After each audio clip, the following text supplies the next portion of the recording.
어둠 속에서 누군가의 비명이 터져 나왔습니다. 도망가라. 지금 당장 도망가. 헤드라이트 불빛 속으로 비틀거리며 나타난 노인.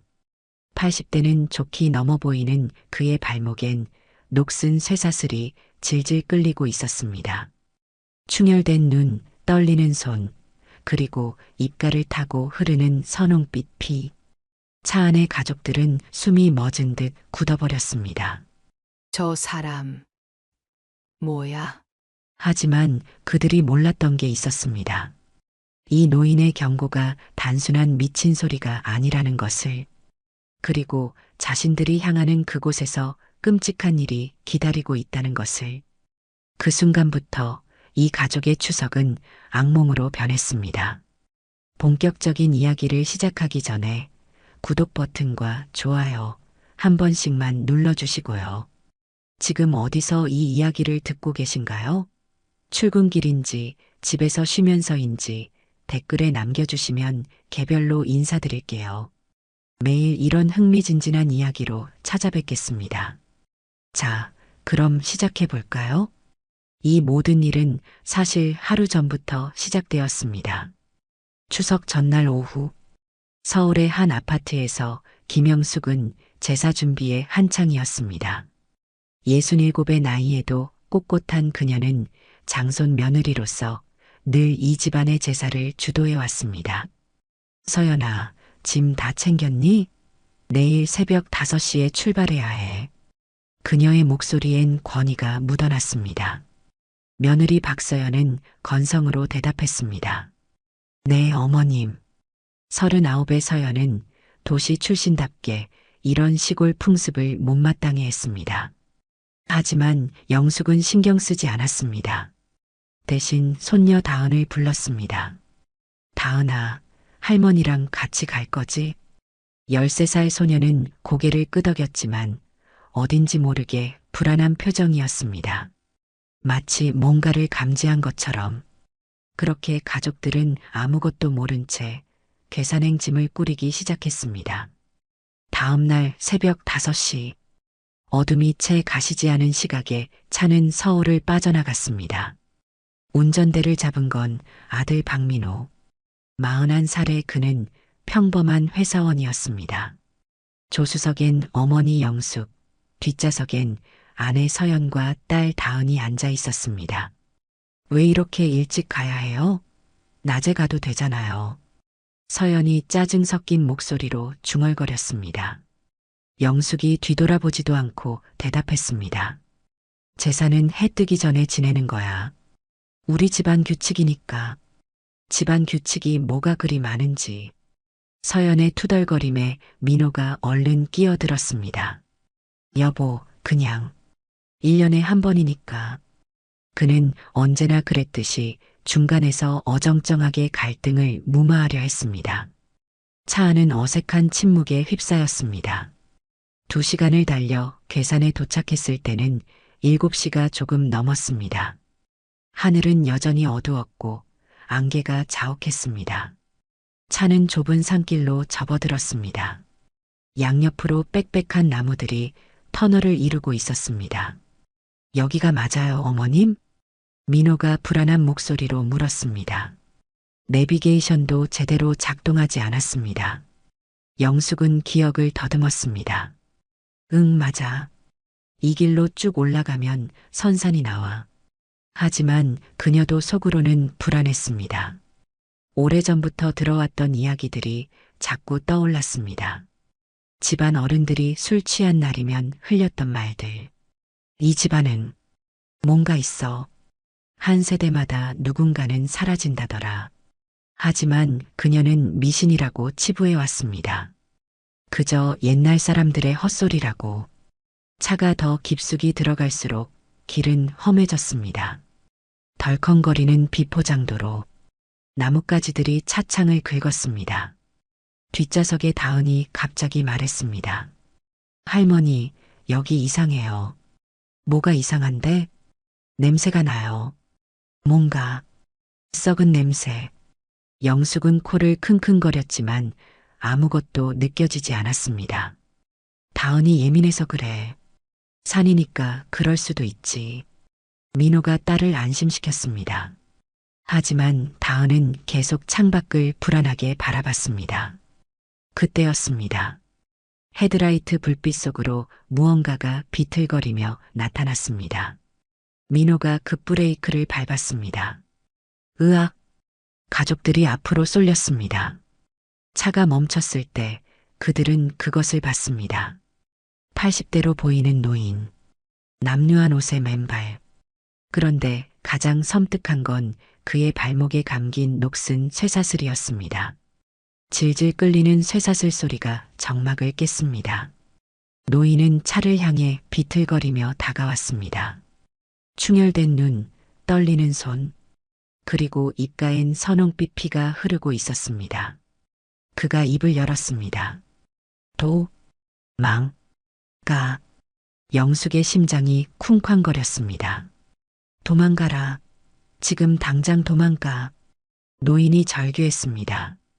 그의 목소리엔 절박함이 묻어났습니다. 손을 휘저으며 무언가를 막으려는 듯한 몸짓. 민호가 겁먹은 목소리로 말했습니다. 저 사람 미친 거 아냐? 그냥 가자, 빨리. 서연이 비명 비슷하게 소리쳤습니다. 민호는 다시 엑셀을 밟았습니다. 차가 노인을 스쳐 지나갔습니다. 백미러로 보니 노인은 그 자리에 주저앉아 울부짖고 있었습니다. 엄마, 저 할아버지. 왜 저래요? 다은이 떨리는 목소리로 물었습니다. 영숙은 대답할 수 없었습니다. 그녀 자신도 온몸이 떨리고 있었으니까요. 차는 계속 산길을 올라갔습니다. 하지만 이상한 일은 거기서 끝나지 않았습니다. 라디오에서 갑자기 잡음이 섞이더니 이상한 소리가 흘러나왔습니다. 마치 누군가의 신음 같은, 울음 같은 소리. 이거 뭐야? 민호가 황급히 라디오를 껐습니다. 하지만 소리는 멈추지 않았습니다. 차 밖에서도 안에서도 들려오는 것 같았습니다. 그리고 앞쪽에 뭔가 보였습니다. 묘역 입구를 알리는 낡은 표지판. 조상님 묘역 300m. 영숙이 말했습니다. 다 왔다. 하지만 그 순간 다은이 갑자기 소리쳤습니다. 할머니, 저기 봐요. 모두의 시선이 창밖으로 향했습니다. 나무 사이로 뭔가 하얗게 펄럭이는 게 보였습니다. 소복 같은 흰 옷. 그리고 그것은 천천히 그들을 향해 다가오고 있었습니다. 차는 묘역 입구에 멈춰 섰습니다. 민호가 시동을 끄자 주변은 완전한 침묵에 휩싸였습니다. 아니, 침묵이라고 하기엔 뭔가 이상했습니다. 바람 소리도 벌레 소리도 들리지 않았습니다. 마치 이곳만 세상에서 떨어져 나온 것처럼. 자, 다들 내려. 영숙이 먼저 차에서 내렸습니다. 손전등을 켜자 비탈진 묘역이 드러났습니다. 크고 작은 봉분들이 빼곡하게 늘어서 있었습니다. 대대로 이어져 온 조상들의 무덤. 서연이 떨리는 목소리로 말했습니다. 진짜 여기서 제사 지내야 해요? 너무 무서운데. 무서우면 차에 있어. 영숙의 목소리는 단호했습니다. 하지만 그녀도 속으로는 불안했습니다. 아까 그 노인의 모습이 자꾸 떠올랐습니다. 그리고 나무 사이에서 본 흰 옷자락. 민호가 트렁크에서 제사 준비물을 꺼냈습니다. 제수, 촛불, 향. 다은이 할머니를 따라 묘역으로 올라갔습니다. 조심해서 와. 비탈이 가파르니까. 영숙이 손녀의 손을 잡았습니다. 그 순간 다은이 다시 말했습니다. 할머니, 여기 뭔가 있어요. 뭐가? 모르겠어요. 근데 느껴져요. 누가 우릴 보고 있는 것 같아요.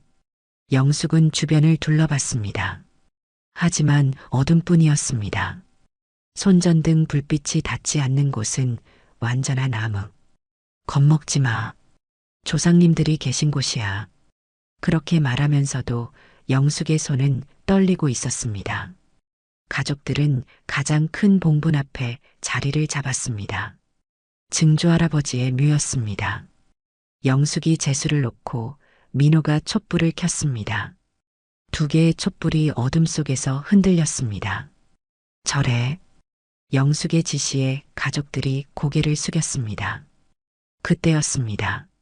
후, 바람도 불지 않는데 촛불이 심하게 흔들리더니 한쪽이 꺼졌습니다. 이상하네. 민호가 다시 불을 붙이려 했습니다. 하지만 성냥이 켜지지 않았습니다. 한 번, 두 번, 세 번. 계속 실패했습니다. 라이터 없어? 서연이 가방을 뒤졌지만 라이터도 찾을 수 없었습니다. 분명 챙겨왔는데 그때 남은 촛불마저 꺼졌습니다. 순간 묘역은 완전한 어둠에 잠겼습니다. 손전등 불빛만이 유일한 빛이었습니다. 이게 무슨... 영숙의 목소리가 떨렸습니다. 옛날 어른들의 말이 떠올랐습니다. 제사 지낼 때 촛불이 꺼지면 조상님이 노하신 거라더라. 아니, 그게 아니었습니다. 더 끔찍한 이야기가 있었습니다. 촛불이 꺼지면 그때부터 시작된다고. 무엇이 시작된다는 걸까요? 영숙은 생각하고 싶지 않았습니다. 할머니, 다은의 목소리였습니다. 아이는 봉분 옆 흙을 파헤치고 있었습니다. 뭐 하는 거야?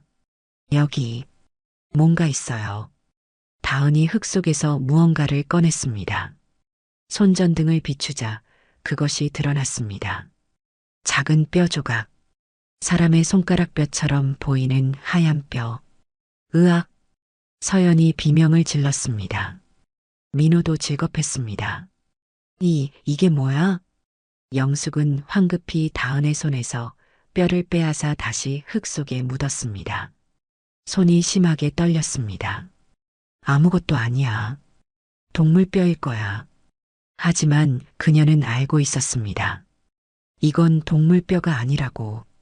그리고 왜 여기 묻혀 있는지도. 오래전 술 취한 큰아버지가 했던 말이 생생하게 떠올랐습니다. 이 집안은 말이야. 한 세대마다 하나의 재물을 바친다더라. 그래야 나머지가 산다고. 당시 영숙은 그걸 미친 소리라고 생각했습니다. 하지만 지금은 달랐습니다. 재물? 무슨 재물? 누구에게? 영숙의 머릿속이 복잡해졌습니다. 그때 서연이 갑자기 말했습니다. 여기서 나갈래요. 지금 당장. 제사도 안 지냈는데. 신경 안 써요. 이 무슨 미신 같은... 서연의 목소리가 높아졌습니다. 하지만 그 순간 이상한 일이 벌어졌습니다. 멀리서 소리가 들려왔습니다. 덜컹, 덜컹, 쇠사슬 끌리는 소리. 아까 그 노인이었습니다. 여전히 이 근처를 헤매고 있는 것 같았습니다. 그리고 그의 목소리가 바람을 타고 들려왔습니다. 재물은 선택되었다. 이미 늦었다. 가족들은 서로를 바라봤습니다. 공포가 눈빛에 가득했습니다. 뭐라는 거야, 저 사람? 민호가 떨리는 목소리로 물었습니다. 아무도 대답하지 못했습니다. 영숙은 주변을 둘러봤습니다. 묘역 저쪽 어둠 속에서 뭔가 움직이는 것 같았습니다. 흰색의 형체, 아까 나무 사이에서 본 그것. 우리 빨리 내려가야 해. 영숙이 말했습니다. 더 이상 이곳에 있으면 안 될 것 같은 불길한 예감. 하지만 이미 늦었습니다. 봉분 뒤쪽에서 희미한 노랫소리가 들려왔습니다. 여자의 목소리, 구슬프고 애절한 곡조. 그리고 그 노래는 점점 가까워지고 있었습니다. 다은이 영숙의 옷자락을 붙잡았습니다. 할머니, 저기... 아이가 가리킨 곳을 보자 영숙의 심장이 멎는 것 같았습니다. 봉분 사이로 천천히 걸어오는 하얀 그림자, 소복을 입은 형체, 얼굴은 보이지 않았지만 분명 그것은 이쪽을 향하고 있었습니다. 뛰어! 영숙이 외쳤습니다. 가족들은 황급히 묘역을 내려가기 시작했습니다. 하지만 그 순간 영숙은 돌아보고 말았습니다. 그리고 그것을 봤습니다. 소복 그림자가 다은이 떨어뜨린 뼈 조각을 집어드는 모습을, 그리고 천천히 손가락으로 땅을 가리키는 모습을, 마치 말하는 것처럼 다음은 너희 중 하나다. 가족들은 비탈길을 뛰어내려갔습니다. 숨이 목까지 차올랐습니다. 영숙은 다은의 손을 꽉 잡았습니다. 민호가 앞서 달렸고 서연이 그 뒤를 따랐습니다. 차까지만 가면 돼. 민호가 헐떡이며 중얼거렸습니다. 하지만 이상한 일이 벌어졌습니다. 분명 5분도 안 걸려 내려왔던 길인데 10분을 뛰어도 차가 보이지 않았습니다. 이상해. 분명 여기쯤이었는데. 민호가 멈춰 섰습니다. 주변을 둘러봤지만 익숙한 풍경이 하나도 없었습니다. 마치 다른 산에 와 있는 것 같았습니다.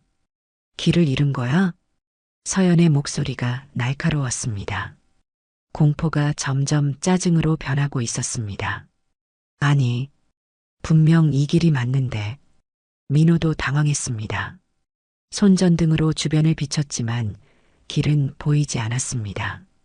대신 빽빽한 나무들만 사방을 둘러싸고 있었습니다. 영숙이 숨을 고르며 말했습니다. 일단 잠깐 쉬자. 정신 차리고 다시 찾아보자. 가족들은 큰 나무 아래 모였습니다. 4명이 서로를 마주보며 숨을 몰아쉬었습니다. 아니, 4명? 영숙이 다시 세어봤습니다. 자신, 다은, 민호, 서연. 잠깐. 서연이 어디 갔어? 영숙의 목소리가 떨렸습니다. 분명 방금까지 옆에 있었는데. 민호가 황급히 주변을 둘러봤습니다. 여보. 대답이 없었습니다. 숲은 침묵으로 가득했습니다. 아까 분명 여기 있었잖아. 민호의 목소리가 높아졌습니다.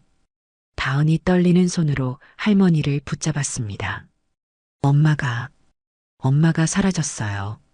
영숙은 서연이 서 있던 자리를 손전등으로 비췄습니다. 그곳엔 아무것도 없었습니다. 아니, 정확히 말하면 뭔가 있었습니다. 발자국. 하지만 이상했습니다. 서연의 발자국이 갑자기 끊겨 있었습니다. 마치 공중으로 들어올려진 것처럼. 이게 무슨... 민호가 발자국을 따라가 봤습니다. 5발자국, 10발자국. 그리고 그곳에서 멈췄습니다. 아무것도 없었습니다. 아니, 있었습니다. 흙이 봉긋하게 솟아 있었습니다. 마치 방금 누군가 땅을 파고 묻은 것처럼 신선한 흙냄새가 났습니다. 이게 뭐야? 민호가 무릎을 꿇고 흙을 만졌습니다. 축축하고 부드러웠습니다. 방금 파헤쳐진 흙. 여보. 민호가 미친 듯이 흙을 파헤쳤습니다. 맨손으로 흙을 퍼냈습니다. 하지만 아무것도 나오지 않았습니다. 서연아, 대답해. 그의 절규가 숲속에 메아리 쳤습니다. 하지만 돌아오는 건 침묵뿐이었습니다. 영숙은 그 광경을 멍하니 바라봤습니다. 머릿속이 하얗게 변했습니다. 이럴 수가 없어. 사람이 그냥 사라질 수는 없는 거잖아.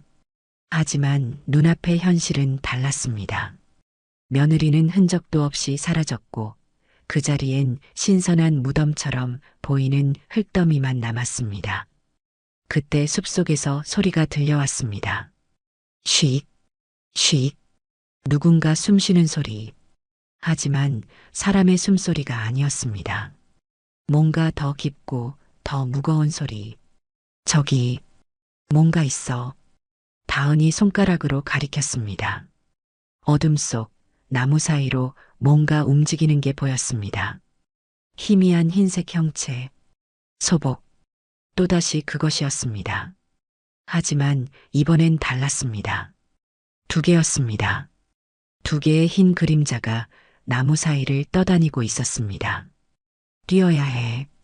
지금 당장. 영숙이 가까스로 말했습니다. 하지만 다리가 떨려서 제대로 움직이지 않았습니다. 민호는 여전히 흙을 파고 있었습니다. 손톱이 깨지고 손가락에서 피가 났지만 멈추지 않았습니다. 민호야.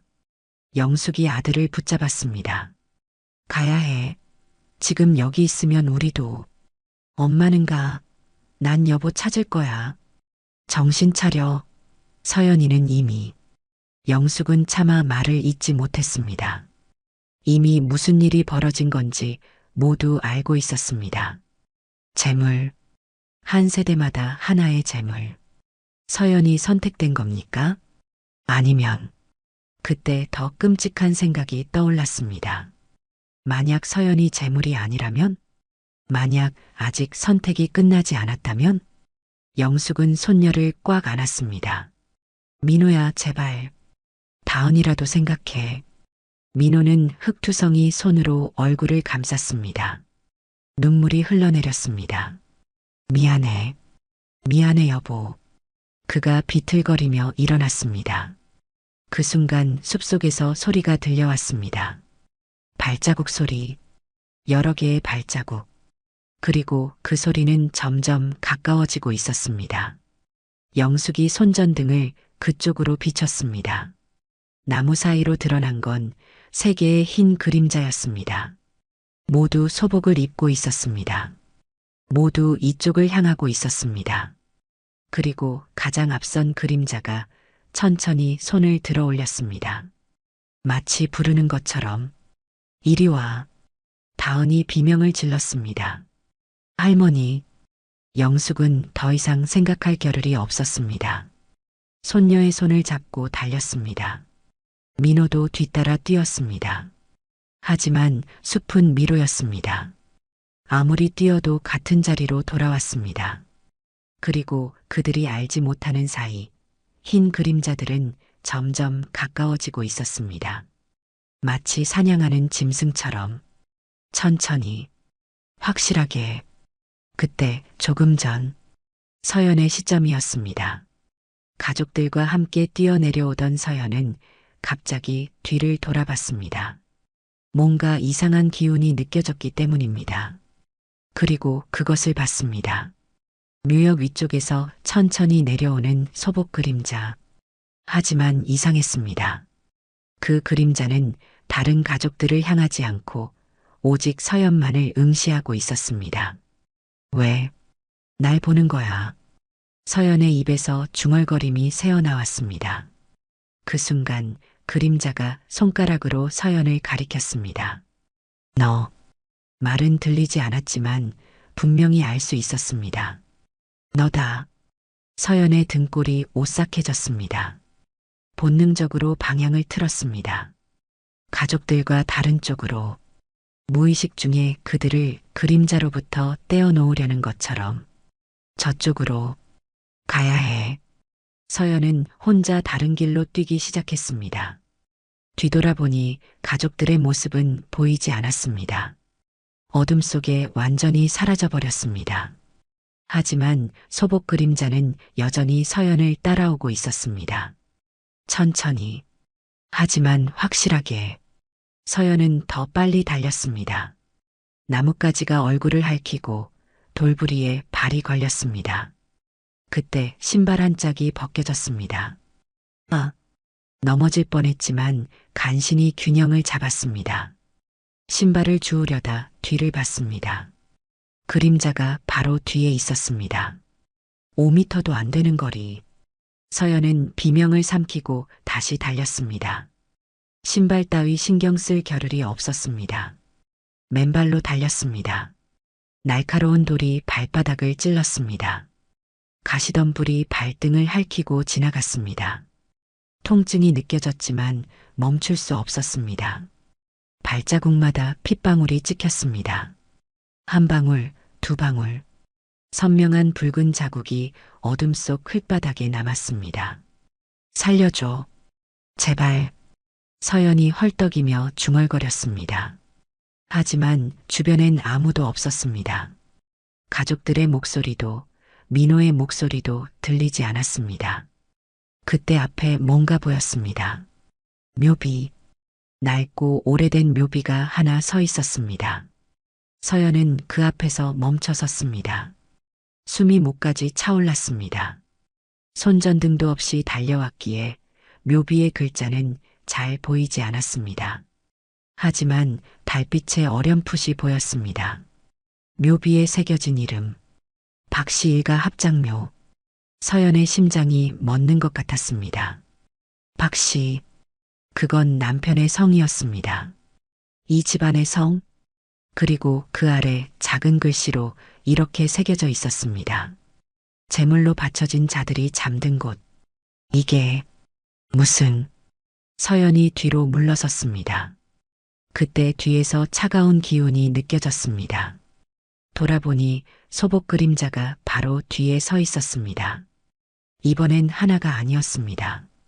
3개, 아니 5개, 아니 그 이상. 묘비 주변으로 수많은 흰 그림자들이 서서히 모여들고 있었습니다. 모두 서연을 둘러싸듯이 안 돼, 안 돼. 서연이 울먹이며 말했습니다. 그 순간 이상한 일이 벌어졌습니다. 서연의 입에서 중얼거림이 흘러나왔습니다.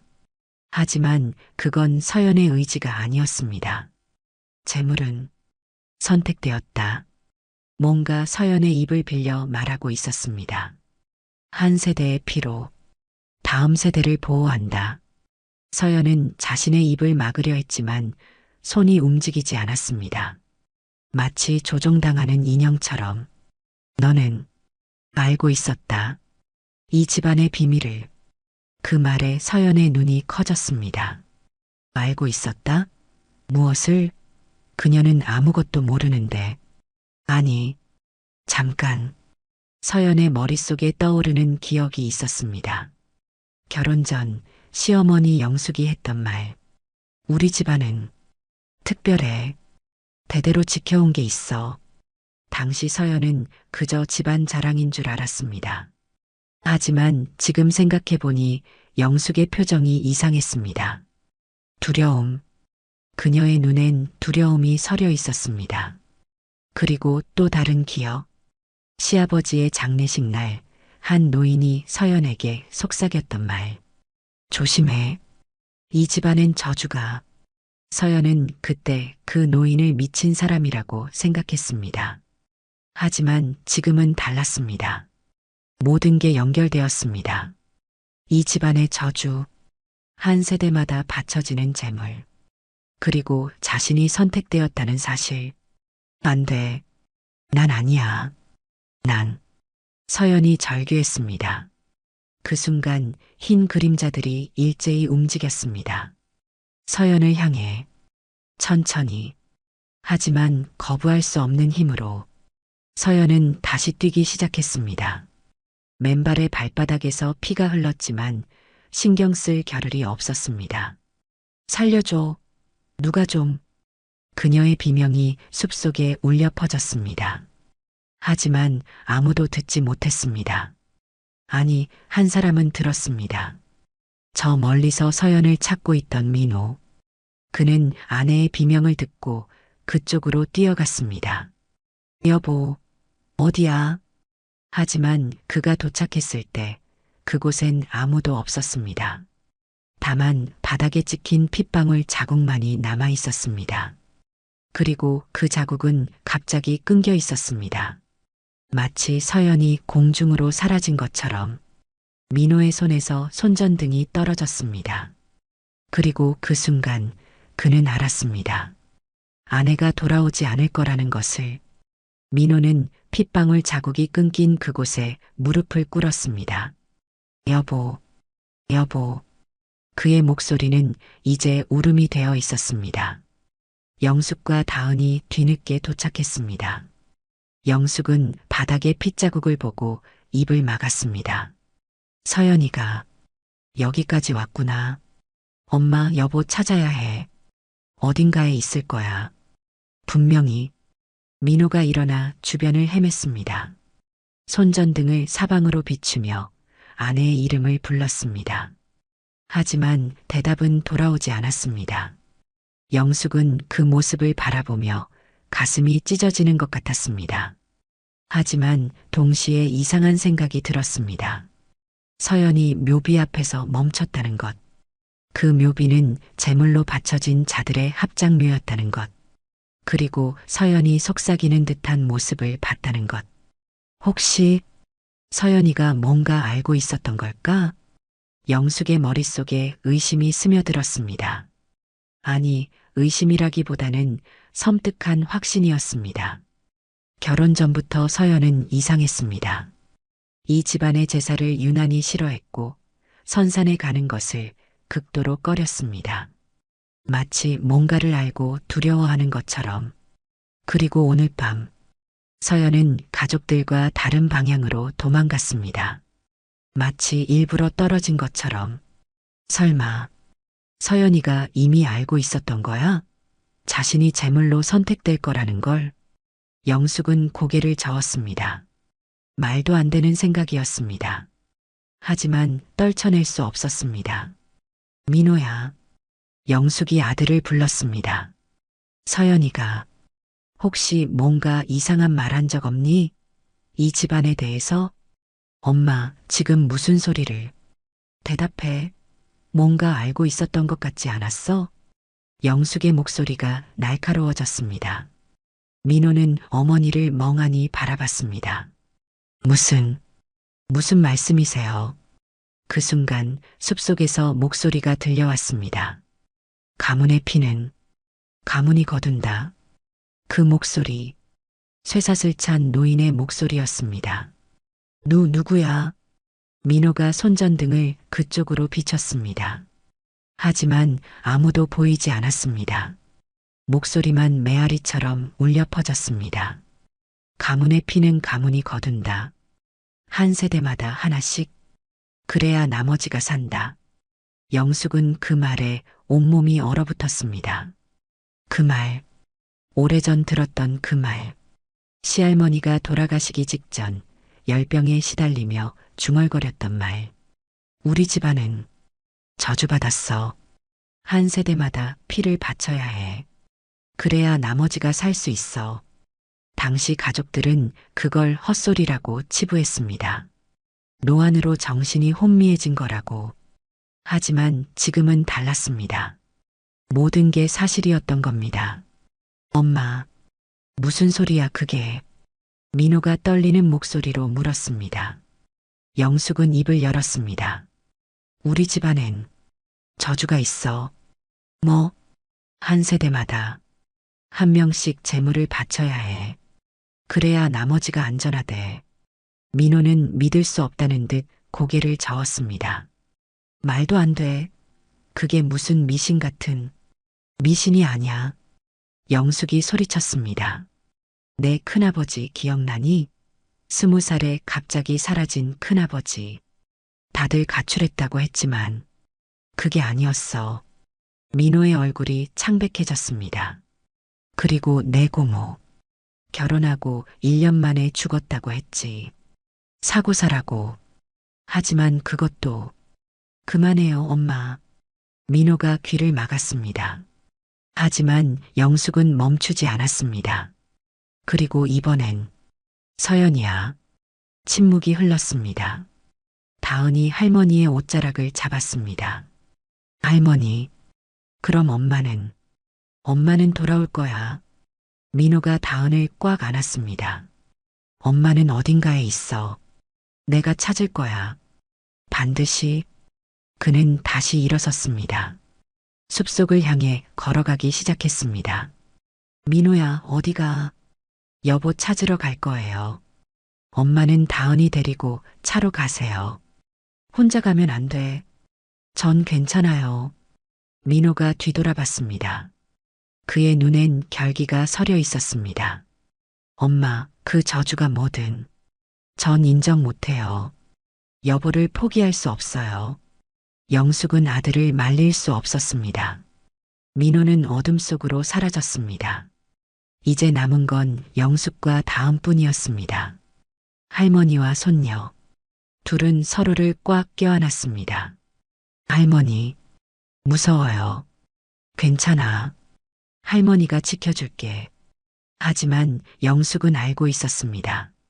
자신이 아무것도 지킬 수 없다는 것을, 이 저주 앞에서는 누구도 안전하지 않다는 것을. 그때 또다시 목소리가 들려왔습니다. 재물은 아직 끝나지 않았다. 노인의 목소리. 하지만 이번엔 더 가까웠습니다. 영숙이 돌아보니 나무 뒤에 누군가 서 있었습니다. 쇠사슬을 질질 끌며 도망가라. 아직 늦지 않았다. 다음은 아이다. 노인이 다은을 가리켰습니다. 안 돼. 영숙이 손녀를 더 꽉 안았습니다. 다은이는 안 돼. 노인은 고개를 저었습니다. 그의 눈에서 눈물이 흘러내렸습니다. 막을 수 없어. 이미 시작되었어. 그리고 그는 천천히 뒤로 물러나며 어둠 속으로 사라졌습니다. 영숙과 다은은 그 자리에 얼어붙었습니다. 주변은 다시 침묵에 휩싸였습니다. 하지만 그 침묵은 평화가 아니었습니다. 폭풍 전의 고요였습니다. 그리고 저 멀리 민호가 사라진 숲속에서 비명이 들려왔습니다. 짧고 날카로운 비명. 그리고 다시 침묵. 영숙은 그 방향을 바라봤습니다. 아들마저 이제 정말 자신과 손녀만 남은 건가요? 다은이 떨리는 목소리로 물었습니다. 할머니, 아빠는. 영숙은 대답할 수 없었습니다. 그저 손녀를 더 꽉 안을 뿐이었습니다. 영숙은 다은의 손을 잡고 정신없이 달렸습니다. 민호의 비명이 들린 뒤 더 이상 그곳에 머물 수 없었습니다. 숲을 빠져나가야 했습니다. 어떻게든. 할머니, 숨이 안 쉬어져. 다은이 헐떡였습니다. 하지만 영숙은 멈출 수 없었습니다. 뒤에서 무언가 따라오는 기분이 들었습니다. 흰 그림자들이, 소복을 입은 원혼들이 얼마나 달렸을까요? 갑자기 앞에 불빛이 보였습니다. 건물, 마을 회관이었습니다. 낡고 허름한 시골 회관. 하지만 지금은 그곳이 유일한 피난처였습니다. 저기야, 저기로 가자. 영숙이 마지막 힘을 짜내어 회관으로 뛰어갔습니다. 문을 열고 들어가자 희미한 비상등 불빛이 그들을 맞았습니다. 영숙은 재빨리 문을 닫고 잠갔습니다. 그리고 주저앉았습니다. 휴, 휴, 숨을 몰아쉬었습니다. 다은도 옆에 쓰러지듯 앉았습니다. 할머니와 손녀는 잠시 말없이 숨만 고르고 있었습니다. 회관은 조용했습니다. 너무 조용했습니다. 텅 빈 공간, 낡은 의자들, 먼지 쌓인 탁자들, 벽에는 마을 행사 사진들이 걸려 있었습니다. 웃고 있는 사람들, 평화로운 시절의 모습들. 하지만 지금 이곳은 그 어떤 평화도 없었습니다. 할머니, 아빠는, 엄마는. 다은이 떨리는 목소리로 물었습니다. 영숙은 대답할 수 없었습니다. 무어라 말해줘야 할까요? 아빠와 엄마가 돌아올 거라고 거짓말을 해야 할까요? 잠깐만 쉬자. 영숙은 그렇게 말할 수밖에 없었습니다. 시간이 흘렀습니다. 5분, 10분, 20분. 하지만 민호는 오지 않았습니다. 서연도 나타나지 않았습니다. 회관의 시계는 밤 11시를 가리키고 있었습니다. 추석 당일 자정까지는 1시간밖에 남지 않았습니다. 영숙은 창문으로 밖을 내다봤습니다. 어둠뿐이었습니다. 숲은 고요했습니다. 너무 고요했습니다. 민호야, 제발 무사해라. 그녀는 속으로 기도했습니다. 하지만 가슴 한편에선 알고 있었습니다. 아들이 돌아오지 않을 거라는 것을. 그때였습니다. 지직, 지직. 갑자기 스피커에서 잡음이 울렸습니다. 뭐야? 영숙이 천장을 올려다봤습니다. 회관 구석에 달린 낡은 스피커. 전원도 꺼져 있었는데 소리가 나고 있었습니다. 지직, 지직, 잡음이 점점 커졌습니다. 그리고 그 속에서 목소리가 들려왔습니다. 도, 망, 가, 라. 쇠사슬 찬 노인의 목소리였습니다. 도망가라. 했지. 영숙과 다은은 서로를 껴안았습니다. 추석마다 그들은 다시 돌아온다. 스피커의 목소리는 계속되었습니다. 재물을 바치지 않으면 모두 죽는다. 영숙의 온몸이 떨렸습니다. 한 세대, 한 명, 그래야 나머지가 산다. 그리고 마지막 말, 다음은 손녀 차례다. 다은이 비명을 질렀습니다. 싫어. 영숙이 손녀를 더 꽉 안았습니다. 안 돼. 다은이는 안 돼. 그 순간 스피커가 꺼졌습니다. 다시 침묵. 하지만 이번 침묵은 더 무거웠습니다. 더 섬뜩했습니다. 영숙은 회관을 둘러봤습니다. 벽에 걸린 사진들이 눈에 들어왔습니다. 마을 사람들의 웃는 얼굴들. 그런데 이상했습니다. 사진 속 사람들 중 몇몇이 흐릿하게 보였습니다. 마치 지워진 것처럼 얼굴이 희미하게 번져 있었습니다. 영숙은 한 사진 앞으로 다가갔습니다. 10년 전 마을 행사 사진. 그런데 사진 아래 설명이 이상했습니다. 이 사진에 찍힌 사람 중 3명이 그의 추석에 실종되었습니다. 영숙의 심장이 두근거렸습니다. 다른 사진들도 마찬가지였습니다. 이 사진에 찍힌 사람 중 2명이 그의 추석에, 이 사진에 찍힌 사람 중 1명이 모두 추석에 실종되었다는 내용이었습니다. 할머니, 이게 뭐예요? 다은이 떨리는 목소리로 물었습니다. 영숙은 깨달았습니다. 이 마을 전체가 저주 아래 있었던 겁니다. 자신의 집안만이 아니라 이곳에 조상 묘를 둔 모든 가문이 추석마다 제물을 바쳐야 하는, 그리고 그 제물들은 모두 이 사진들처럼 흔적도 없이 사라졌던 겁니다. 안 돼. 영숙이 고개를 저었습니다. 이건 너무 끔찍했습니다. 너무 잔인했습니다. 그때 회관문을 두드리는 소리가 들렸습니다. 톡, 톡, 톡. 천천히, 규칙적으로. 영숙과 다은은 문을 바라봤습니다. 누구예요? 영숙이 떨리는 목소리로 물었습니다. 대답은 없었습니다. 톡, 톡, 톡. 두드리는 소리만 계속되었습니다. 민호야, 너니? 영숙이 다시 물었습니다. 여전히 대답이 없었습니다. 그리고 두드리는 소리가 멈췄습니다. 순간적인 침묵. 그리고 문고리가 천천히 돌아가기 시작했습니다. 잠갔잖아. 영숙이 중얼거렸습니다. 분명 문을 잠갔는데, 하지만 문고리는 계속 돌아갔습니다. 찰칵, 문이 열렸습니다. 어둠 속에서 누군가 천천히 걸어 들어왔습니다. 희미한 비상등 불빛에 그 모습이 드러났습니다.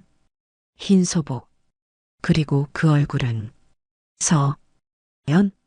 영숙의 입에서 며느리의 이름이 흘러나왔습니다. 하지만 이상했습니다. 서연의 눈은 초점이 없었습니다. 표정도 없었습니다. 마치 인형처럼. 그리고 그녀의 입이 천천히 열렸습니다. 재물은 아직 끝나지 않았습니다. 서연의 목소리가 아니었습니다. 뭔가 다른 존재가 그녀의 몸을 빌려 말하고 있었습니다. 다음은 아이, 손녀, 그 아이를 데려가야 합니다. 서연의 손이 천천히 다은을 향했습니다. 안 돼. 영숙이 다은을 뒤로 숨겼습니다. 서연아, 정신 차려. 하지만 서연은 계속 다가왔습니다. 한 걸음, 두 걸음, 그리고 그녀의 뒤로 더 많은 흰 그림자들이 회관 안으로 들어오기 시작했습니다. 영숙은 깨달았습니다. 이곳도 안전하지 않다는 것을, 어디에도 숨을 곳이 없다는 것을, 그리고 결국 자신이 선택해야 한다는 것을. 손녀를 지킬 것인가, 아니면 저주에 굴복할 것인가. 다음 날 아침, 햇살이 산을 비췄습니다. 평화로운 추석 아침. 하지만 영숙에겐 그 어떤 평화도 없었습니다. 그녀는 묘역으로 가는 산길을 천천히 올라가고 있었습니다. 혼자서. 다은은 회관에 두고 왔습니다. 어젯밤 무슨 일이 있었던 걸까요? 영숙의 기억은 흐릿했습니다. 서연이 다가왔고 흰 그림자들이 회관을 가득 채웠습니다. 그리고 그 다음은 기억나지 않았습니다. 마치 누군가 기억을 지워버린 것처럼. 아침에 눈을 떴을 때 영숙과 다은은 회관 바닥에 쓰러져 있었습니다. 서연도 흰 그림자들도 사라지고 없었습니다. 하지만 영숙은 알고 있었습니다. 뭔가 끝났다는 것을, 재물이 바쳐졌다는 것을. 그래서 지금 묘역으로 가고 있는 겁니다. 확인하기 위해. 산길은 고요했습니다. 어젯밤의 공포는 흔적도 없었습니다. 마치 아무 일도 없었던 것처럼. 하지만 영숙의 가슴은 무너지고 있었습니다. 며느리는 사라졌고 아들도 돌아오지 않았습니다. 그들이 어디로 갔는지, 무슨 일을 당했는지 알 수 없었습니다. 아니, 알고 있었습니다. 다만 인정하고 싶지 않았을 뿐입니다. 묘역에 도착했습니다. 어젯밤 그렇게 무서웠던 이곳이 아침 햇살 아래서는 평범한 선산일 뿐이었습니다. 조상들의 봉분들이 줄지어 있었습니다. 하지만 영숙은 그것을 봤습니다. 어제 없던 봉분, 새로운 봉분이 하나 솟아 있었습니다. 아, 영숙의 입에서 신음이 흘러나왔습니다. 그녀는 비틀거리며 그 봉분으로 다가갔습니다. 흙은 신선했습니다. 방금 파헤쳐진 것처럼. 누구의 무덤일까요? 서연일까요? 민호일까요? 아니면. 영숙은 생각하고 싶지 않았습니다. 무릎을 꿇고 봉분을 만졌습니다. 차가운 흙, 그 아래 누군가 묻혀 있다는 것이 믿기지 않았습니다. 민호야, 서연아. 그녀의 목소리는 울음이 되어 있었습니다. 미안해. 정말 미안해. 봉분 앞에 뭔가 놓여 있었습니다. 낡은 종이 쪽지. 영숙은 떨리는 손으로 그것을 집어들었습니다. 거기엔 이렇게 적혀 있었습니다. 재물은 선택되었고 대물림은 끝나지 않는다. 영숙의 손에서 종이가 떨어졌습니다. 바람에 날려 어디론가 사라졌습니다. 대물림은 끝나지 않는다. 그 말의 의미를 영숙은 너무나 잘 알고 있었습니다. 다음 세대에도, 그 다음 세대에도 이 저주는 계속될 것입니다. 그리고 다은이도. 안 돼. 영숙이 고개를 저었습니다. 다은이만은. 안 돼. 하지만 어떻게 막을 수 있을까요? 이 끔찍한 저주를, 대대로 이어져 온 이 악몽을. 영숙은 봉분에 얼굴을 묻고 울었습니다. 소리내어 울었습니다. 지난밤의 공포도, 가족을 잃은 슬픔도, 앞으로의 절망도 모두 눈물로 흘러나왔습니다. 얼마나 울었을까요? 뒤에서 발자국 소리가 들렸습니다. 영숙은 고개를 들었습니다. 다은이 서 있었습니다. 할머니, 다은아, 여기 왜? 할머니 따라왔어요. 아이는 천천히 봉분으로 다가왔습니다. 그리고 바닥에 떨어진 뭔가를 집어들었습니다. 흰 천조각, 소복의 일부처럼 보이는 천조각이었습니다. 영숙의 심장이 멎는 것 같았습니다. 다은아, 그거 버려. 이거 엄마 거예요? 다은이 천조각을 들여다봤습니다. 그 눈빛이 이상했습니다. 너무 차분했습니다. 13살 아이답지 않게. 다은아. 영숙이 일어섰습니다. 손녀에게 다가가려 했습니다. 하지만 다은은 한 걸음 뒤로 물러섰습니다. 할머니, 무서워요. 뭐가 무서운데? 이 천조각이요. 계속 속삭여요. 영숙의 온몸이 얼어붙었습니다. 뭐라고? 속삭이는데 다은이 천조각을 귀에 갖다 댔습니다. 그리고 천천히 말했습니다. 다음은 너 차례라고. 영숙은 비명을 지르며 손녀에게 달려갔습니다. 천조각을 빼앗아 바닥에 내던졌습니다. 안 돼. 그런 소리 듣지 마. 하지만 다은은 무표정했습니다. 마치 이미 무언가에 사로잡힌 것처럼. 할머니, 저 이미 알고 있어요. 뭘 알아? 제가 다음 차례라는 거요. 다음 추석에. 그런 소리 하지 마. 영숙이 손녀를 꽉 안았습니다. 하지만 다은의 몸은 차갑고 굳어 있었습니다. 괜찮아요, 할머니. 무섭지 않아요. 다은아, 엄마랑 아빠가 저 기다리고 있대요.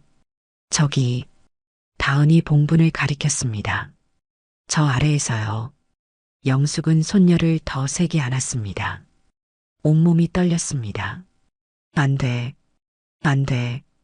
다은아, 정신 차려.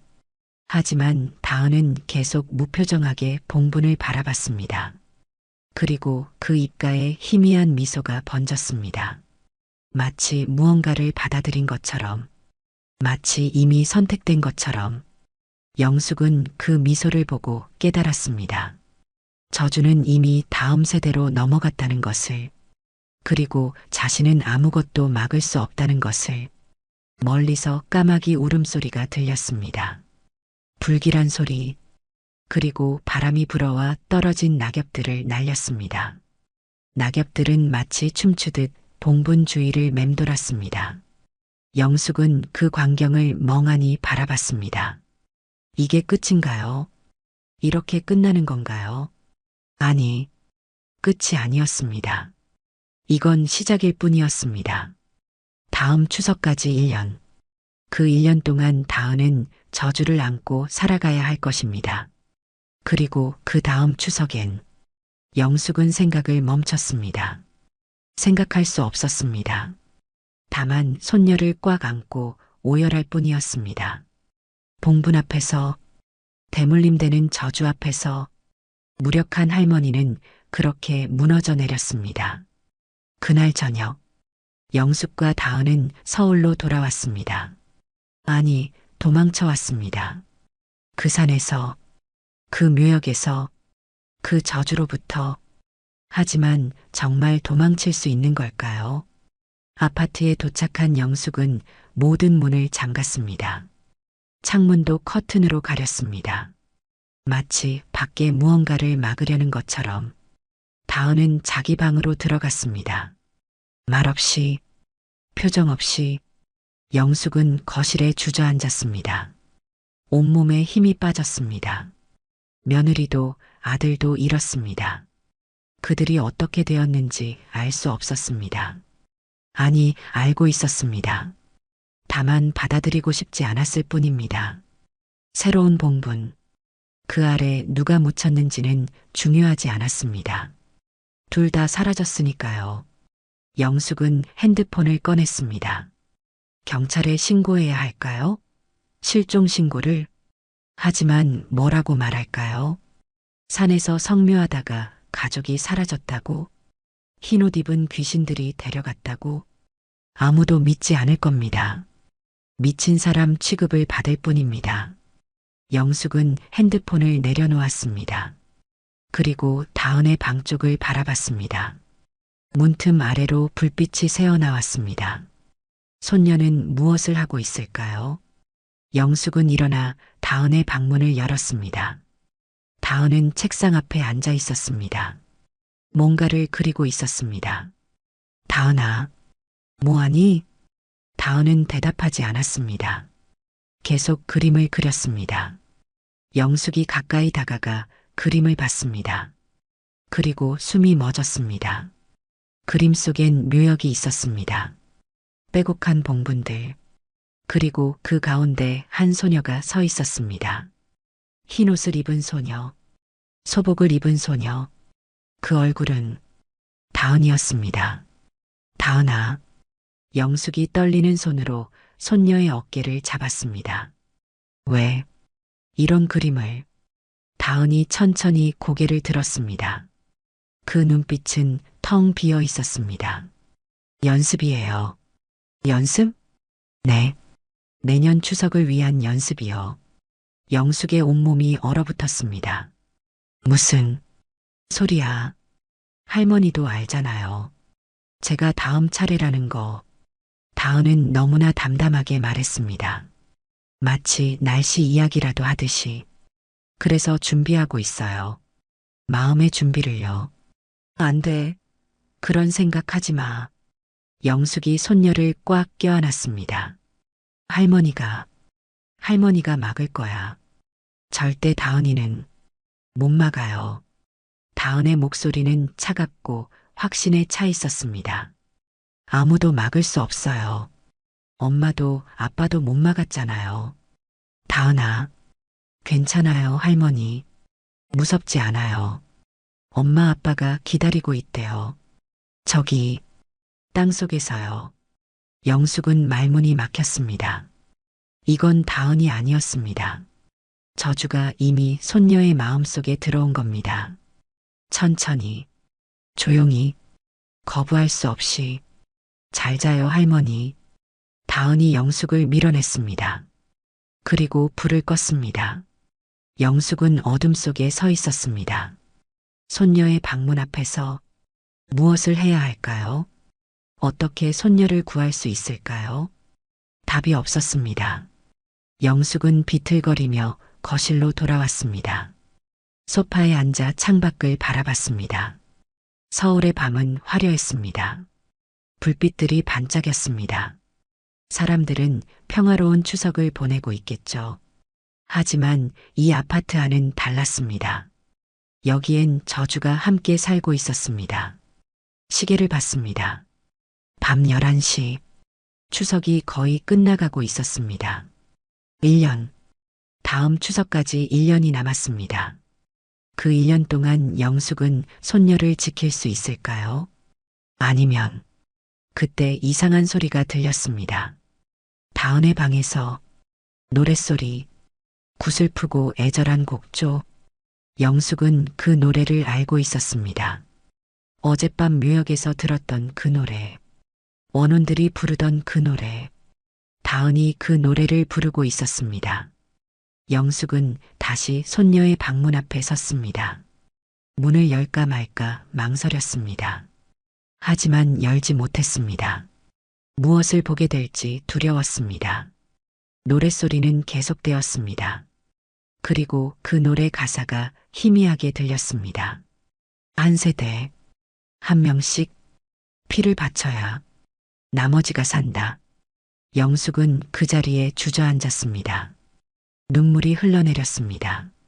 하지만 소리내어 울 수도 없었습니다. 그저 손으로 입을 막고 흐느낄 뿐이었습니다. 시간이 흘렀습니다. 노랫소리가 멎었습니다. 다은의 방에서 불이 꺼졌습니다. 영숙은 천천히 일어났습니다. 자기 방으로 돌아갔습니다. 침대에 누웠지만 잠이 오지 않았습니다. 천장을 바라보며 생각했습니다. 1년, 단 1년. 그 후엔 영숙은 눈을 감았습니다. 하지만 눈을 감아도 보였습니다. 다은이 흰 소복을 입고 묘역에 서 있는 모습이, 그리고 그 옆으로 서연과 민호가 다가오는 모습이, 손을 내미는 모습이. 이리 와, 다은아. 우리랑 함께 가자. 안 돼. 영숙이 중얼거렸습니다. 안 돼. 안 돼. 하지만 그녀도 알고 있었습니다. 막을 수 없다는 것을. 저주는 이미 시작되었다는 것을. 그리고 다음 추석, 다은도 그들처럼 사라질 거라는 것을. 창밖에서 까마귀 울음소리가 들렸습니다. 한밤중에 서울 한복판에서 불길한 소리. 영숙은 그 소리를 들으며 생각했습니다. 저주는 끝나지 않는다고. 대물림은 계속된다고. 그리고 이 끔찍한 악몽은 영원히 반복될 거라고. 1년 후 다시 추석이 왔습니다. 영숙은 다은의 손을 잡고 다시 그 산으로 향하고 있었습니다. 손녀의 손은 차가웠습니다. 그리고 다은은 미소 짓고 있었습니다. 마치 오랜만에 가족을 만나러 가는 것처럼 차는 산길로 접어들었습니다. 저 멀리 묘역이 보였습니다. 그리고 묘역 입구에 누군가 서 있었습니다. 흰 소복을 입은 두 사람, 서영과 민호였습니다. 그들은 미소 지으며 손을 흔들고 있었습니다. 다은을 부르듯이 엄마, 아빠. 다은이 창문을 열었습니다. 그리고 손을 흔들었습니다. 영숙은 핸들을 꽉 잡았습니다. 눈물이 흘러내렸습니다. 하지만 차를 멈출 수 없었습니다. 마치 보이지 않는 힘이 차를 끌고 가는 것처럼 묘역으로, 저주의 중심으로, 그리고 화면은 서서히 어두워졌습니다. 마지막으로 들리는 건 다은의 웃음소리였습니다. 순수하고 맑은 웃음소리. 하지만 그 속엔 무언가 섬뜩한 것이 숨어 있었습니다. 저주는 끝나지 않았습니다. 그리고 앞으로도 끝나지 않을 것입니다.